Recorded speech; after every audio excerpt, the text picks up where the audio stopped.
George Kell Motor Company player of the game, number 4, Monquel Cox, and I'm talking about an outstanding effort on the night, and 203 yards on the ground, 12 carries for 203, average of 17, 3 touchdowns. Monquel, great effort tonight. Congratulations. Thank you. Tell me a little bit about being part of something that's kind of real special. You're back there. You're a tailback. You're one of the running backs. You're one of 3 running backs. How do you guys work together back there? How do you guys split up all these carries? We just work together. Tell me a little bit about tonight and how'd you get so many yards? I mean, what? Tell me what happened out there. How'd you do all that? I don't know. It was unexpected. I mean, it's just a great feeling. It is a great feeling, isn't it? Yes, sir. What about your offensive line? Were they blocking well? Yes, sir.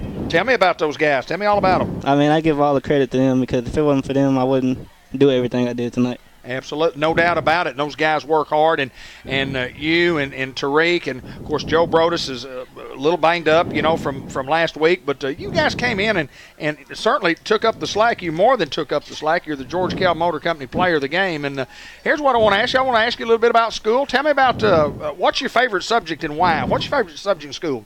History. Why is history important to you? I just like learning about things in the past and stuff. Good deal. History is a great subject, and I mean, a sophomore, junior high career, you got a lot of games left, and being a sophomore, and were you expecting as a sophomore to get as much playing time as what you've got tonight? Were you expecting that coming in? No, sir. Well, what's your expectation now for the rest of the year for your football team? I'm gonna just keep playing, keep working. Working hard. Yes, sir. Got to ask you this. Tell me about a normal practice routine during the week. Tell me what you do on Mondays, Tuesdays, Wednesdays, and Thursdays. Monday is like film day. We watch film and work on our mistakes. Okay. From Friday. Tuesday is like half pass day, and Wednesday same thing. Thursday is like a walkthrough. Okay, so you get your bulk of your work in on Tuesdays and Wednesdays, I guess, then. Yes, sir. Well, good deal. Well, listen, congratulations to you. I'm so proud to I've watched you play since you were a younger guy, and you're going to be a great one for sure. And I just appreciate your fine effort out there tonight, especially when you talk about your offensive line. It makes me feel good that you running backs know where that comes from. Boy, without those guys, it'd be hard to gain yards, wouldn't it? Yes, sir. Monquel Cox, he's our star of the game, and he had a heck of a night. 203 yards rushing, a 71-yard touchdown run, a 70-yard touchdown run, a 50-yard touchdown run. This guy was all over the field for the Newport Greyhounds. Congratulations. Thank you. Subway and the Walmart Supercenter brings you the Coach Mark Hinsley's show. This guy is Coach Mark Hinsley. He's 2-0 on the year because his football team is. And, right. And we talked a lot about Coach during the broadcast, and I said when Coach comes up here tonight, he's going to be happy that we won, but he's not going to be real pleased with some of the things that happened out there tonight. Talk about how you feel about the game. Well, I think if you ask any kid on our football team, I have pretty high expectations for what I expect. And one of the main things I talk about that one of my expectations is playing clean. And playing clean to our program means that we're not going to have any pre- and post-snap penalties, that we're going to protect the football. And that's one of the things I talk about a lot. And so when you talk about 2-0, 2-0 is sweet. And that's what I told the kids. 2-0 is sweet. It's great to be 2-0.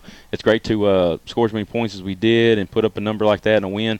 But it's still the little things, and I think I talked about it on the coaches show. It's the little things that I'm talking about. And when you play a team that's going to be very competitive, playing clean means everything for a win. Well, you talk about the pre- and post-play. We're talking about when we go to the line of scrimmage, we line up, we either line up off sides, we have a legal procedure penalty, and then those post-plays are things that happen after the play that we might talk too much, might have a late hit, those type of things that you can't handle. And I look at them both ways because when you have a pre-snap penalty, that's a lack of focus in my mind. Right. That's the false starts, you're leaning, you're bobbing, So those pre-snap penalties are just a lack of focus and concentration. The post-snap penalties is because you couldn't control yourself based on a certain action or certain situation that happened on the field. So, both situations is a lack of focus and not being able to stay in control. And for what we talk about all the time is control is everything. Monquel Cox, who we just talked to, player of the game, 200-plus yard. Not a bad night on 12 carries. Talk a little bit about his effort. We've talked about him ever since the beginning. He is a true floater. He just floats when he runs the ball, and he is so hard to tackle. And, you don't have to give him a very big hole or a very big crease, and he can find space. And when he gets a hold of space, he's very dangerous. Talk a little bit about our offensive line. I still think in the offensive line, boy, we move, we pull well, we kick out well, we hit well. We play pretty well in the offensive line. We're solid there. We don't have a lot of depth, but boy, we're solid. And that's what hurts is when you get into we're trying to pull for depth right there, and we just don't have enough guys that we can pull from. And but when you talk about that offensive line, they are a gritty group. They really are. I talk about grit with those guys all the time, being physically and mentally tough, and that's what grit is. And they're a gritty group, man. And you talk about Connor and Zane Watkins there in the middle, and Dalton Phillips. They're three of the grittiest guys. Then you got Alex Emery on the other one tackle, and Colby on the other tackle, and they are just a group that will get after you. And I hope I see some good things on film tonight. But they are a gritty group, and they work hard to open holes. Coach, talk about defensively. They get a touchdown on a long run where we had tremendous pursuit. That guy just made a good play against us, right. And then we give up the touchdown late. Yeah, the first touchdown was a misalignment. Right.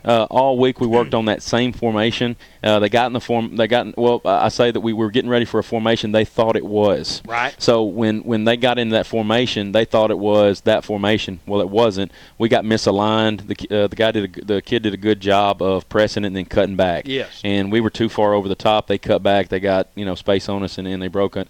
But that was a misalignment. We talked about it that at half and got it cleaned up. And then the late touchdown there is just it's had a little something to do with being a little tired. It could have doing a lot of stuff. But the kids fought all the way through. We just had a little bit of and I knew that we would. And I talked about this with the kids even this afternoon was. They had some big tendencies they were going to do, and I knew our kids would fly to the football. Yeah. And what they busted us on is we would fly too much to the football, and we would out leverage our own selves, and they always had that cutback. And a lot of the things you saw that broke this tonight were a lot of cutback plays where we just over pursued a little bit too much, and we didn't have a good backside cut. Well, we got to play a lot of guys, too. Talk about that. Yeah.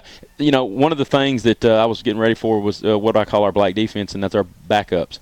And we saw a ton of kids get a chance to show, and that's what I tell the kids all the time is practice is good, but we want to see that stuff on film.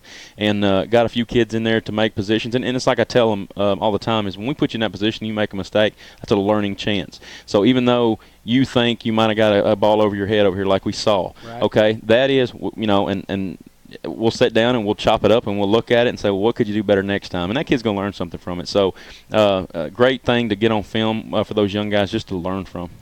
Ben Black came down and told me at the end of the ball game Michael Corbridge had knocked down a pass over here and made two defensive plays. And Ben had talked about, he said, I watched that kid all night long. He said, that kid's on special teams. He's down there. He's in the mix every night.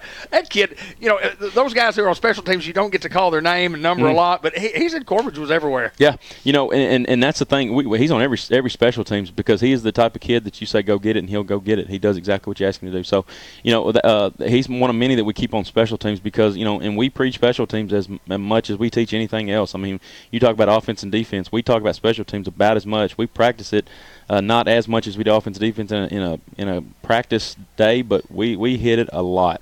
It's important to us, and we put kids out there we know we can trust in situations. Hounds are 2-0. We're going to enjoy it. We'll be on the road this next week. First road game going to Lone Oak, and I mean, I know you hadn't studied Lone Oak any at all, but I mean, it is the Lone Oak Jackrabbits. Well, and that's what I was talking about off the air here is that they're not the same team that we saw last year here. We're going to their place, which is always tough. Right. Always have a tough time there. So you're going to go down there. They got a new coach. A lot of times they're going to have a breath of fresh air with a new guy. They're might have some more kids come out, have a different scheme. So you're going to see a lot of changes, I'm sure, from that Lone Oak team that you saw from last year. And Hound's going to have to go down there and really, fight it out to get another win.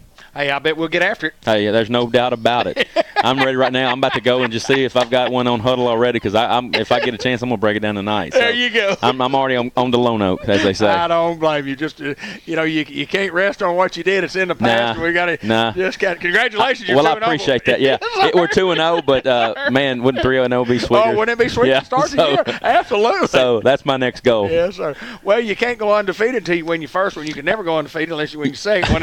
Yeah.